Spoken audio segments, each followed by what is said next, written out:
All right, we're live on YouTube. And we're about to be live on Insta. What is going on, everyone? We are here. I think we're all a little tired. You guys had a big weekend. I've been a little tired too, but we're here, still grinding them out. Episode 89. Woo! Can't believe we're already here. We're about to sniff 100. I think we're gonna be all together, or roughly all together for 100. Yep.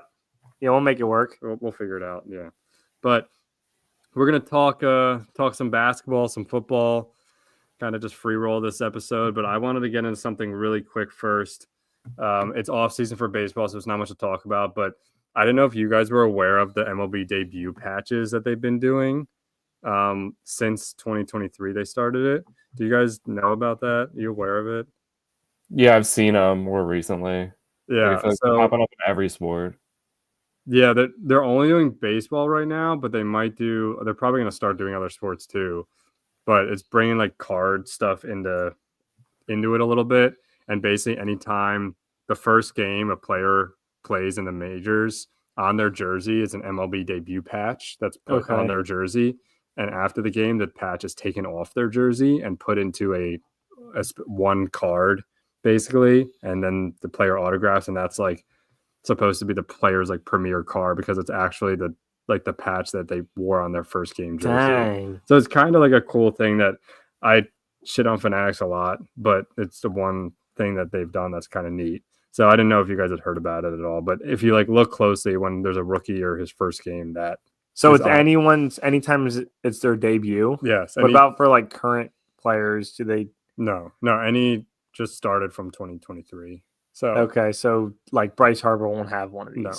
Okay. No, but like Weston Wilson, I think probably had one. Oh, that's pretty cool. Or I feel like if I was the player, though, if I was the player, I'd want that card. Well, there's a lot of there's been news recently with the Paul Skeens one, like the crazy offers that have been coming in for it.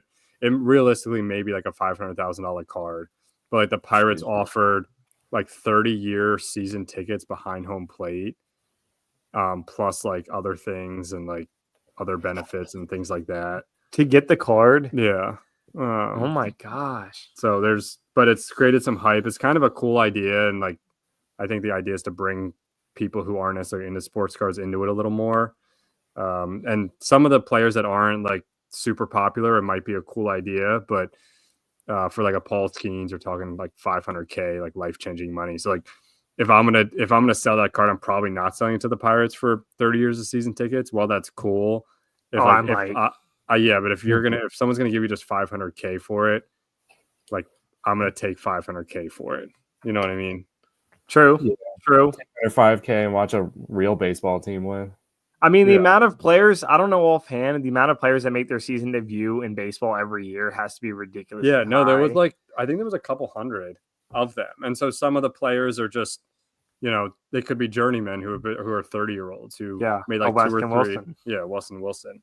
But then there's also, Ellie De La Cruz and Paul Skeens, Jackson Churio. Like those ones are, guys who are going to hopefully be in the majors for a while. But yeah, so I just want to touch on that before we kind of dive into some other stuff and maybe some football. But yeah, that's pretty cool. Yeah. No, I think you mentioned it once, maybe last year on one of our shows, but yeah. Otherwise, Fanatics, absolute dog shit. They have to have one good thing if they own the entire card industry at this point. Yeah. So I don't want to even get into it, but like they had an Orlando show and they canceled it like weeks before the show was supposed to happen, and all these people like had already booked the flights for it, and they blamed it on the hurricane, even though it like wasn't even close to Orlando. Just crap. Classic. Yeah, super classic. So anyway, we're getting on some football. We appreciate everyone in the chat saying hello, and we're gonna dive into some. I guess we go college first because the rankings just came out, and we're all Penn State fans here, but so a lot of good things there. But what are we thinking with these rankings?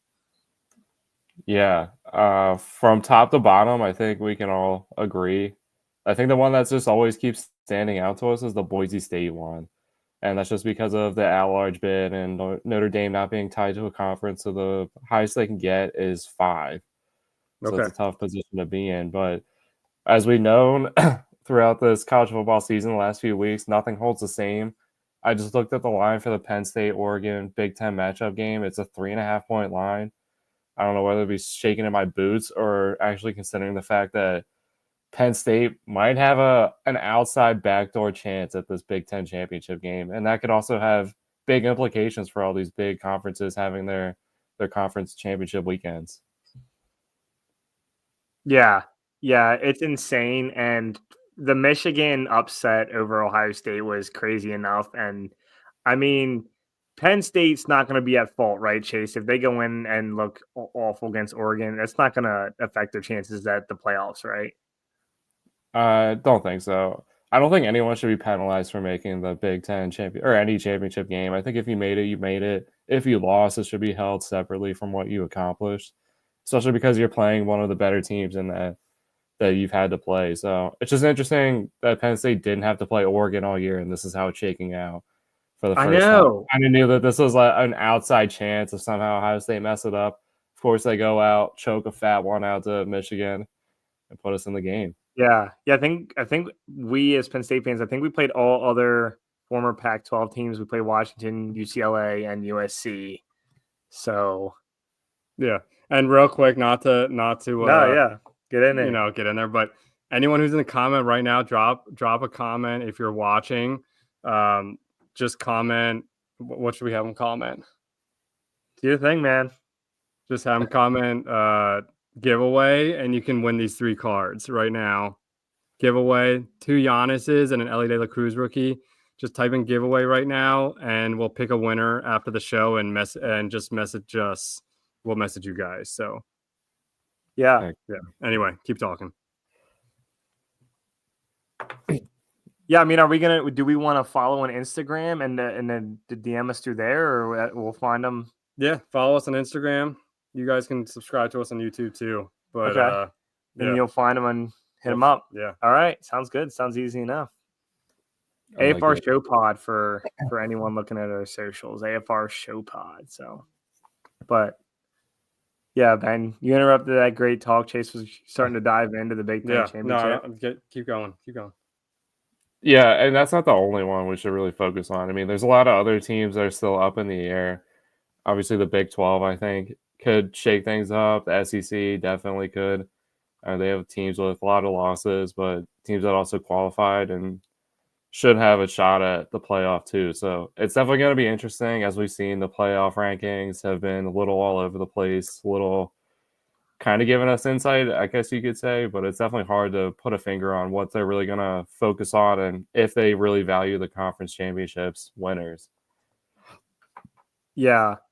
I mean, for me, this is kind of cool because honestly, college football has always been weird how their layout is. The 12-game playoffs, I'm liking more and more, and we haven't even gone through the first round. I think conference championships now matter a lot more, probably even more than like bowl games, because like you said, Chase, will they factor that in or not? I think they should. At least for the major conferences, you should get an automatic bid if you win it, and that makes it much more worth playing for.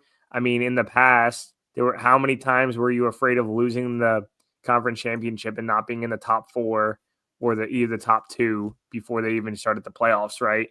And maybe you don't even get as good of a bowl game. But now I mean, bowl games they're basically done, right? I mean, now all the focus goes to the playoffs, but it'll be interesting to see. I think if you win at any of the 4 to 6 major conferences, at least the top 4, you should be automatically get a bid. And then like college basketball does with March Madness, if you have a great year in a good conference and don't win it, you shouldn't be faulted for it. I agree with you 100%.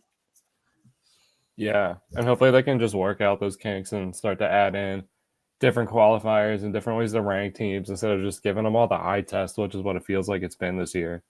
Yeah, and if SMU, if they lose to Clemson, are they out of it, do you think, Chase? Like, are they? I would have to think so. And then does Clemson in, do you think, like the tournament? Like, or not the tournament, but the playoffs? It's tough because I think they could also make an argument for an SEC team over. Yeah. So it's going to be tough. I mean, Clemson's had been pretty shaky here this back half. And, SMU is definitely a team that hasn't been a lot of hype on, but they've been steady. They destroyed a Pitt team that I thought was a lot more competitive than they were. So they've definitely been a sleeper, I would say. They've been the team that no one's really ever said anything about. Yeah. And Alabama sneaking in at 11 is just pretty classic. That's That's crazy. rough. I know, But they're honestly, a dangerous team, so It's made. I mean, this has made college football exciting because it's not one of those years where there's a dominant Alabama or a dominant Georgia Yeah. the same. Like any of these teams can win. the only good part we said about the SEC and the Big Ten beefing up, you're guaranteed like 1 to 2 good matchups every week for the 12 to 13 week season. And then also, it almost makes this a little more open because the SEC teams, especially, they can beat up on each other enough that gives other teams an opportunity to, like a Boise State, to just dominate their conference and their schedule and get a bid. Yeah. Which I like. I think, I mean, and that's your fault for, joining one of the two Big Ten of the SEC conference. Yeah. I mean, it's weird to see like Penn State not play Michigan or something this year. Like that's Yeah. still a little weird to me. Yes. Yeah. I do. It was. But hey, Ohio State couldn't handle them. So yeah. I know. I was just thinking about that too, Chase, for Penn State. I mean, the scheduling, we talked about Hawaii in the beginning of the year, how it like anytime they don't have a home game, it just like destroys them. And anyone who has to travel there, it sucks just because of the time difference and the time it takes to travel. But now that we have these Pac-12 teams, I'm like, going out to California, if you're a college kid in Pennsylvania, that's not easy. And the fact that now it's like there's a lot more than that with these conferences not being in, a general location of the United States is definitely, it could definitely play a toll on some of these factors, but also make it a bit harder for some of these teams too. So something to monitor over the next few years. But the biggest thing is, what guarantees your bid and whatnot. I'm all for structure. There's been way too many teams that got snubbed of the top 4 playoffs in the last 4 to 6 years off of basically nothing except for they just chose the wrong team. So some type of structure would be nice too. yeah. Yeah, I agree. Yeah. Well, if we don't have anything else, we can move on to the NFL here. Oh, real quick, Chase, Army or Navy? Who you got? I think Army's gonna do it this year. They've just been strong team. They're not just gonna run the ball the entire game. No, this quarterback they have, Bryson Daly, a little bit more than just a triple option quarterback. And they're ranked. Yeah, 25. And they've had a tough road. I mean, playing Notre Dame was not easy. They got walloped. Navy got walloped. So yeah, but that conference definitely on the rise. Yeah. And I know you're kind of in a Notre Dame household a little bit, Chase, but credit. I mean, we talked about it a couple of weeks ago, but credit to what they've done this season after that just horrible loss to Northern Illinois. They could have packed it in, and they just continue to show that they're a good team. They just had one bad game, and they've proved a lot of people wrong after that. Yeah, they've definitely been running up the score too. It's not even like it's been close games. They've just gone out and tried to show everybody, and they kind of have to because they don't have a conference championship game. So they kind of have to leave it all in the regular season, be content with the number 5 seed, and move on from there. Yeah. Yeah. All right. NFL time. So we moving on. We had some interesting games, some fantasy matchups go on. Chase, I appreciated your win over Don. That kept me alive. Oh yeah, playing Giant Killer the rest of the season. There you go. There was like no upsets this weekend too. No, it was a pretty clean. Jets played a typical good 2.5 quarters. Yeah, you want to go into this Jets Cowboys argument again, my guy? The Cowboys still have no chance, though. Yes, they do. The Packers are in 3rd place and they're 9-3. No, it's the Commanders. I meant the Packers. No, the Packers. No, in their division. The Packers in their division. Yeah, but there's 3 wildcard teams now. Yeah, but still, the NFC is too deep for the Cowboys to get in. I just think it's too deep at this point. What's a 7 seed? 8-5. They got to go 4-1 at the minimum. At the minimum, they might have to go 5-0. Yeah. Who? Okay, 5-0. Who's your next 5 games for the Cowboys? Are we gonna break down the Cowboys' last schedule, and I'll explain to you how they're gonna finish the year 5-0? Bengals, you could win that game. Okay. You're gonna have to outshoot Burrow though. neither team's playing defense pretty much. Did you see the Cowboys last week against the Giants on Thanksgiving? The Giants are not the Bengals. They're different teams. They can stop them enough. They can do what the Steelers did on Sunday and stop them enough. Okay. Next game, Panthers. I don't have to explain it. That's a win. Fine. Next game, Bucks. Baker's at the point of the season you could win that. Yes, I understand. Baker is struggling. Godwin's out. Yeah, you could. Okay. Then it's the Eagles at Philly. That's going to be the tough one, but maybe that's the second to last game. Maybe Philly's at the point that they can somehow rest guys. I don't know, but now with the 1 seed, the only one getting the bye, it's tough. Okay, right? so I don't know. Yeah, you got the Lions, and you don't know how it shakes out. But yes, that's the tough one. And then they finished the year on the Commanders. Already beat them once. Obviously, it was a wild game. But if it comes down to them and the Commanders for like the last playoff spot, I'm taking the Dallas Cowboys all day because they've been there, done that. Yeah, I mean, I love the enthusiasm. 4-1 is guaranteed, and 9-8 might. I agree. I don't think 9-8 gets you in the playoffs in the NFC this year. Guaranteed 4-1 for the Cowboys. You heard it here for. Also, we're not sending you $10, my guy. Just saw your comment. Anyway, keep going. So, no, but it was a good weekend overall. Obviously, Thanksgiving, no buys. It's really stupid how the NFL does no buys, and then they have more buys in week 14. Is it, Chase? I feel so bad for week 14. The Ravens are on the bye.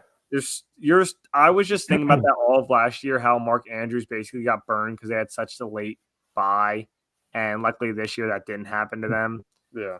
So, also we have a comment talking about how all the NFL games are predetermined.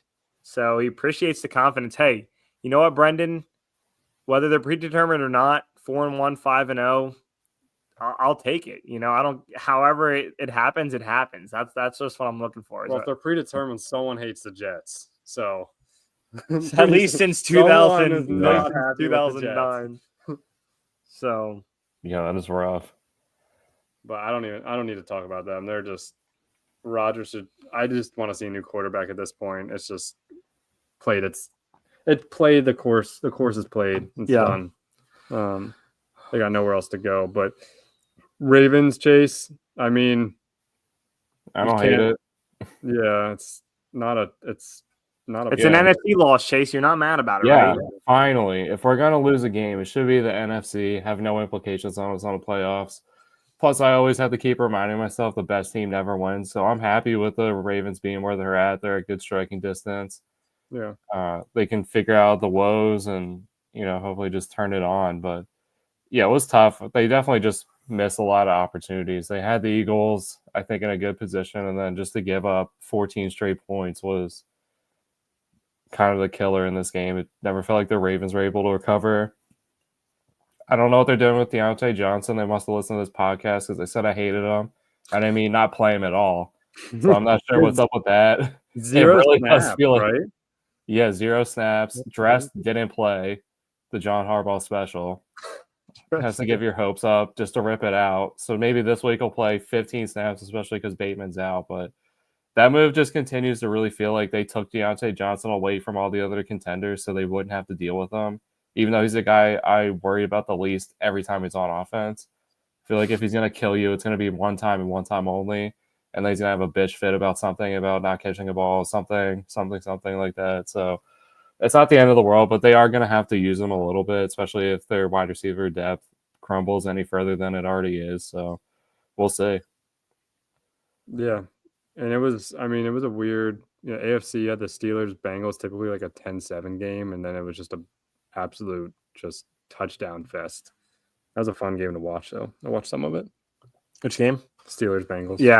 Yeah, for sure. Chase, real quick before we move on from the Ravens, to me, biggest concern, special teams. Obviously, especially in the place kicking department with Justin Tucker. I feel like John Harbaugh's specialty, or what he's kind of known for per se, is his like special teams abilities. And I don't know how many times in these 89 episodes I sat here and listened to you complain over the last 2 seasons in situations where they should have just used Justin Tucker and they didn't. And now we're finally at the point midway through the 2024 season where they're using him. and now he's not producing. And I mean, the good news is you can just go back to let's just not utilize him at all. But what's the level of concern there? I mean, 0 to 10, 10, he's the reason you lose a playoff game.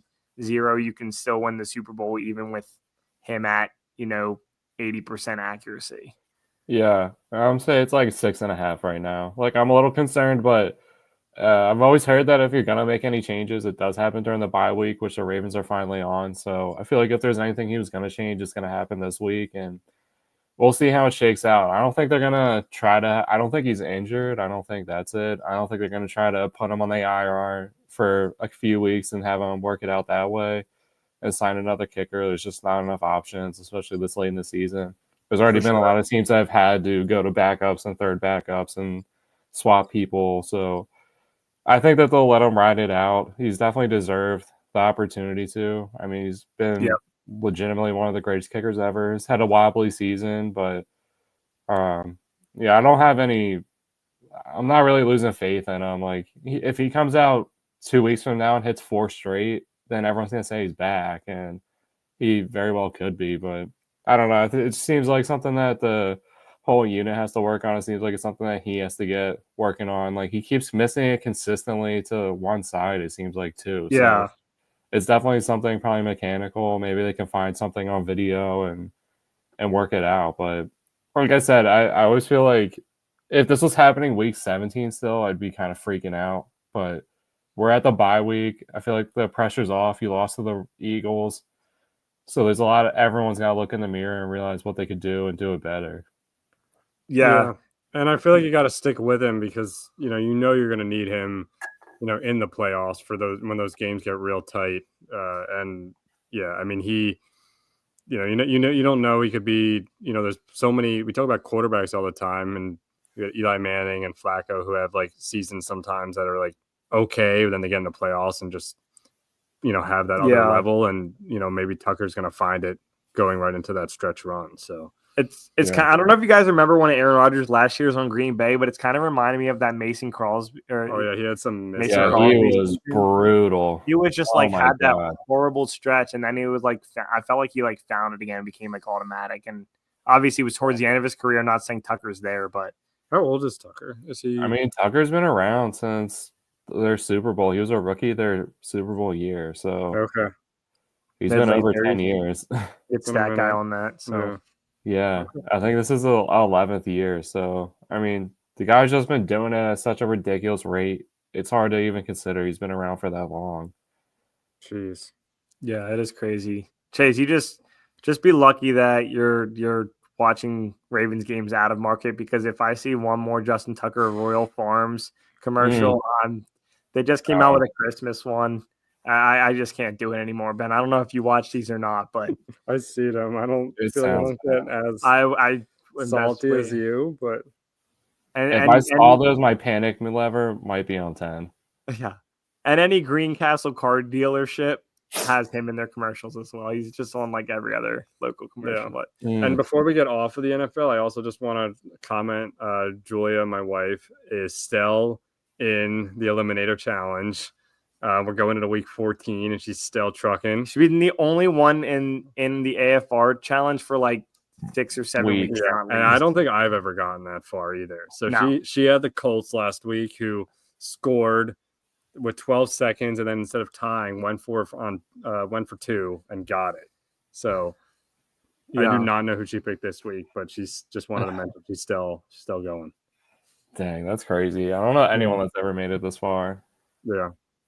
No, for sure. Shout out, Julia. We'll see. I mean, I don't know how many people are left in general. It's hard, especially this week. I don't know what her lineup's going to be like, but with the last week of buys, I don't know who all she has left, but it's going to be tough. I also want to say I have not, like, she tells me to pick like Sunday after I have not ever helped or even looked at her thing at all. So that's crazy.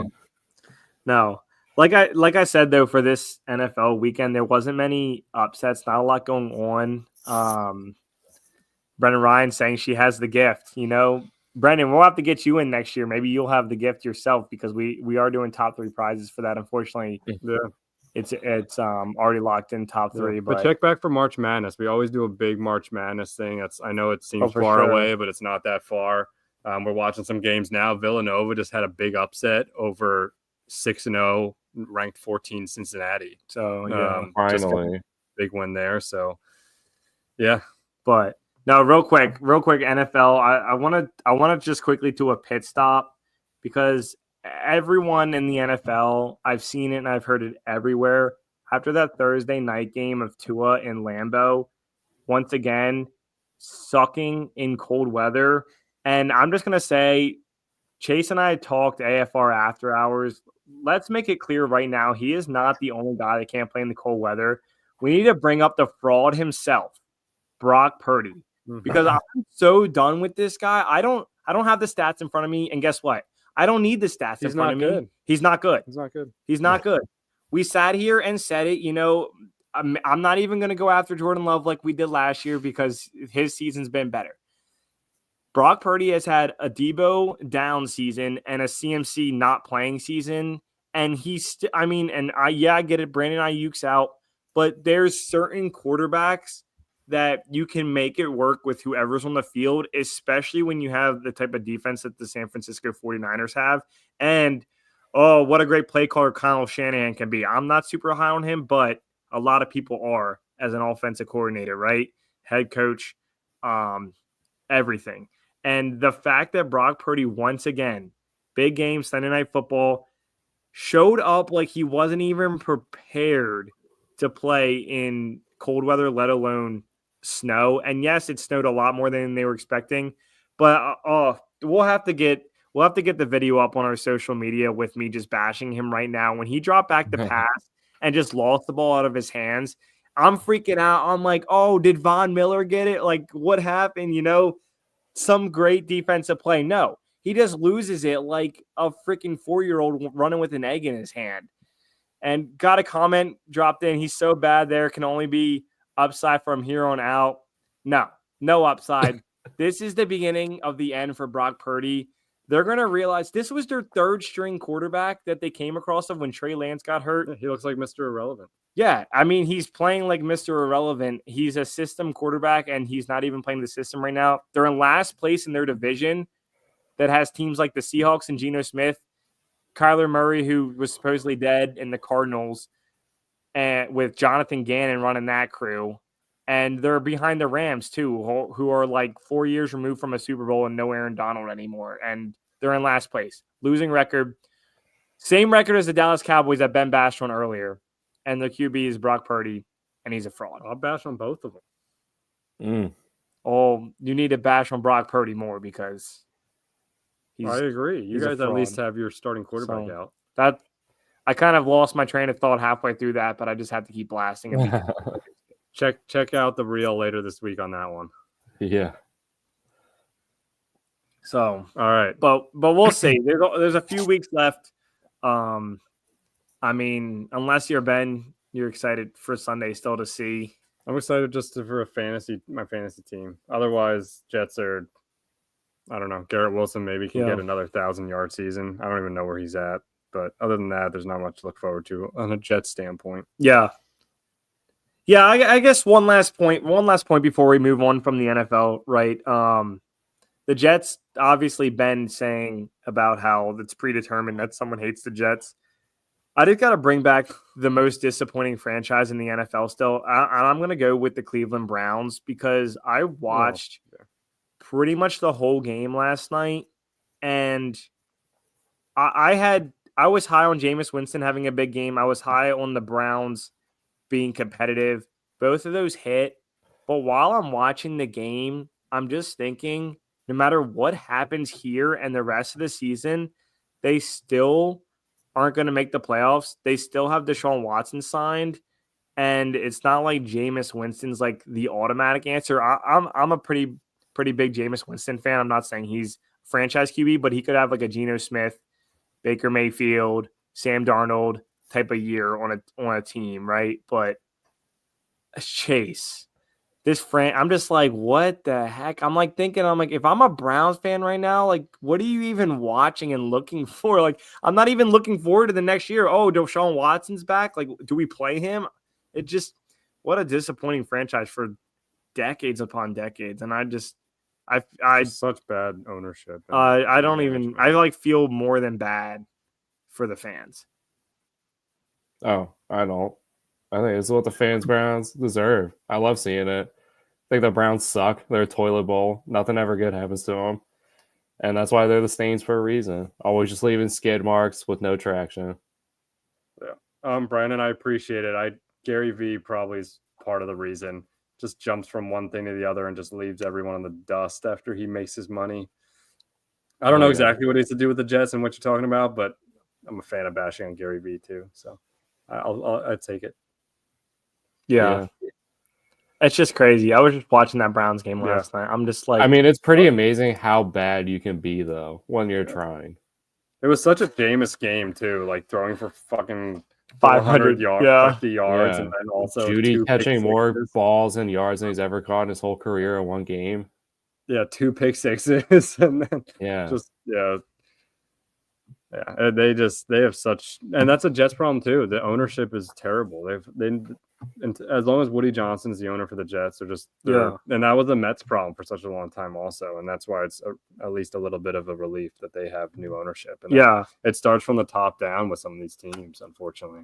I know. The Commanders sold Dan Snyder's out, and look at them. Yeah, and I'm done with this. You need a, what'd you say, Chase? Oh, nothing. It was just I missed Josh it. Harris snipe. I know how you feel, but still, Dan Snyder was I know, it is crazy he was able to do that, though, on such, like, the Commanders had a Browns-type run where they couldn't do anything. They couldn't get out of their own way and just let the football team play out.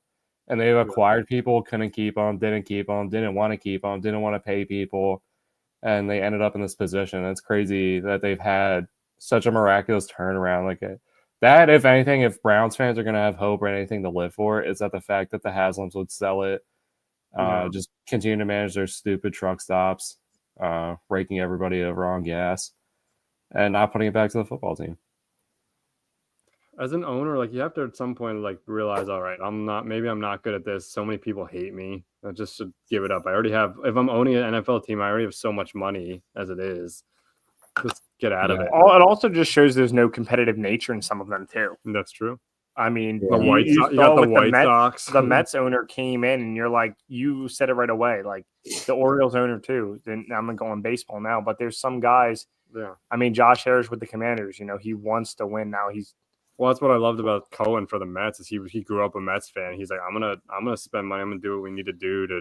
It's not always about spending money, but it's certain things to have a winning ball club and at least give a chance to win. Not always, it doesn't always translate, but at least I think Steve Ballmer, the LA Clippers, big example. What they did in their stadium, with their stadium outside in Inglewood, and just him trying to establish a separate franchise from the Lakers. And I'd love to see that wall in person, like see what it actually looks like. The wall that they did behind. It's hard to tell from TV. Yeah. Or from the photos I've seen. It's hard to get the actual feel for it. Right. Yeah. I think the biggest takeaway out of this conversation, though, looping it back in with the NFL, is we're now at the point again where I don't think you need a superstar quarterback to win the NFL, win a Super Bowl, especially now with the parity and how hard it is to hit, like a Josh Allen, Patrick Mahomes, Lamar Jackson, a guy who you've always liked on the Vikings right now, Sam Darnold. Yeah, and there's certain situations that I was high on Sam Darnold the whole time. So was Jersey. I've always liked Baker Mayfield, and I'm not saying these guys can win, but I'm saying a lot of times it's more than just the player, especially at the quarterback level. Mm-hmm. And I mean, I'm not high on Brock Purdy or Jordan Love, but when you have CMC or a Josh Jacobs type year with your 3 wide receivers up in Lambeau, you can have good years, not as good as a quarterback. So, but I agree with that. We'll see. We'll see how we go. I've been really invested now that I have a fiance whose number one sport is the NFL, and the Cowboys haven't been that good. So I've been really invested this season. And yeah, I overall, I think it's been a solid season. So this is a random question as we're about to move into basketball. I know she took on the Sixers. Does she have like Villanova's, I'm assuming your favorite college basketball team? Does she have a favorite college basketball team? So in the trade we did, for anyone watching right now didn't know, my fiance and I made a deal. I gave up being an Eagles fan to be a Cowboys fan. She becomes every other sports team that I root for. So that's good every deal. It includes Nova. That includes Division I college basketball, Villanova Wildcats. She did not have a Division I college basketball team before, but she is now a Wildcats fan. Okay. Oh, you know what she did? It was Kentucky. Oh. So it's a great move. Still the Wildcats, right? But, Yeah. So she gets to stay. She didn't have any gear. Or Okay. anything, Just curious as we were transitioning here. Yeah. So, yeah. Well, I'll quickly, before we go into, I guess, some NBA, we don't talk too much, but I just want to quickly mention December 6th, which is a Friday. The expansion draft for the WNBA is happening. So I'm kind of excited for it. I haven't really been around for too many expansion drafts, and the NHL did it, but they have like a selected, everyone had to put in their basically who they protect, their top 6, and there's a couple people that from each team that have enough service time that they're not part of it. But it'd be interesting to see. Golden State Valkyries are the new team. I like it. I like it a lot. There'll be a new team up through 2028, which will create a 16-team league, which I think is definitely a lot better than the 12 they have now, especially with the kind of women's college basketball and just women's basketball exploding a little bit too. It'll create a lot more opportunities. And they had the draft lottery last week too, which the Dallas Wings won, which basically gives them first crack at Paige Buchers next year. So, yeah, just wanted to mention that. Dang. Expansion drafts are always fun. I'll definitely be checking in on that. Yeah, no, I'm excited to see kind of how that plays out and who's available. I've seen the expected stuff, but it's always interesting to see how that'll work. And kind of from that, there's going to be some players that maybe weren't getting the opportunity on other teams, and now get a shot to be a starter, or a main piece. Yeah, heck yeah. So, yeah. NBA basketball. Yeah, I mean, let's start with our 76ers, Chase. 4-14 currently. They're playing an NBA Cup game. Thankfully, they're already eliminated from that, but we can take the win hopefully here against Charlotte. Move to 5-14 in our first 2-game winning streak of the year. But I think it was last week or 2 weeks ago, Chase, you brought up basically how between now and Christmas Day they have to get it together. We were doing some AFR after hours grind on the 76ers earlier. They only have 10 December games, and we essentially said, 6-4 is not going to cut it. We're looking for a 7-3 or better type month, no matter who's on the court, right? So they got the Hornets tonight. Luckily, the NBA blessed us with not even a home and home, but a back-to-back home games against the Orlando Magic. I know the Magic are having a good season coming up, but that should be guaranteed one. If not, potentially they could squeak out both. And then just to go through the last stretch of games, they have a guaranteed one. Guaranteed one win Against the Magic? Yes. Okay. Is there any more you have than that? No, I'm surprised that that's a guaranteed win. One win. I know the Knicks are destroying them tonight, but guaranteed. Okay. So 2 against the Magic after this Hornets game. Then they got Bulls, Hornets, Cavs, Spurs, the Christmas Day game against Boston, which Chase basically said that could make or break them. And then they have the Jazz and Trailblazers after.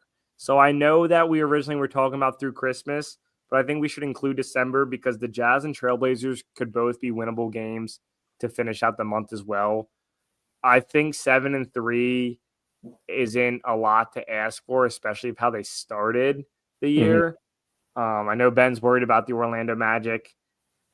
Besides the Cavs, obviously the Celtics Christmas Day one's going to be. I will say Banchero's out, so that I don't know when he's coming back, but that's obviously a big factor. Big factor. Yeah, I mean, it helped that Cade Cunningham didn't play against the Detroit Pistons on Saturday, but they're not the same team.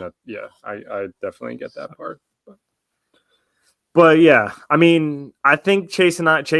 I'll let you speak too. We're not out. It's the process. It's not over. The process is still processing, and if we get some of these guys, we get Embiid to start playing in some of these games. 7-3 is not outreachable this month, and they can play their way back into contention real quick if they can play. Yeah, I agree, and I feel like basketball is such a streaky sport where you can just break off a 10-game win streak or something like that. So that's definitely what the Sixers are going to need.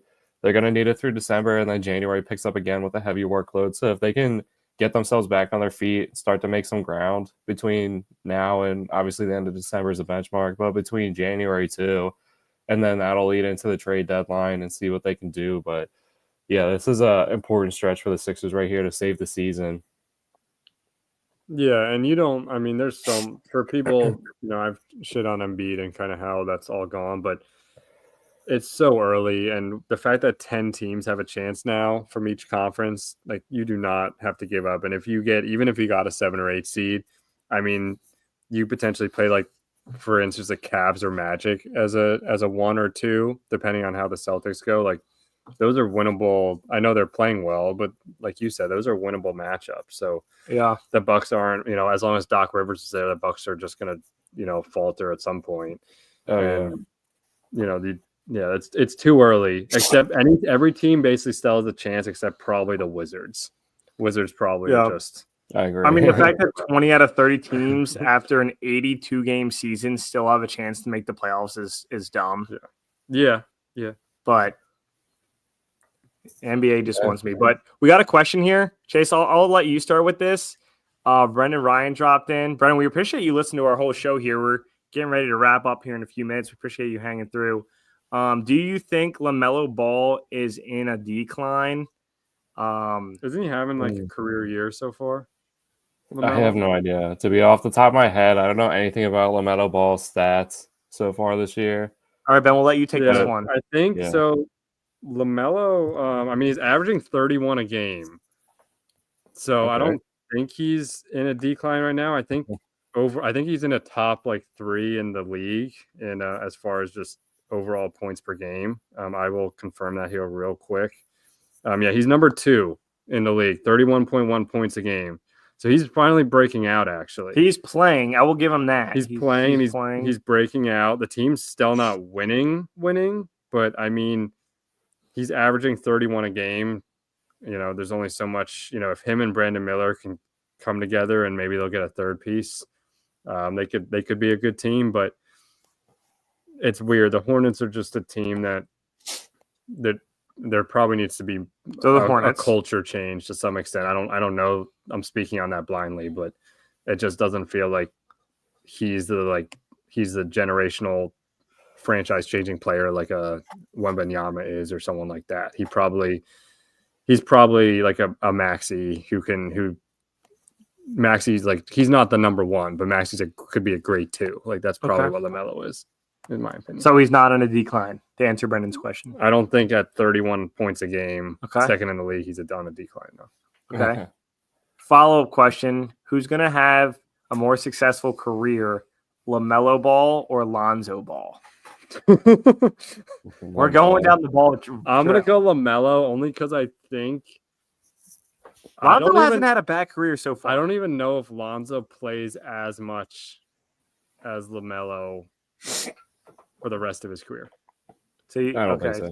As he already has. Okay.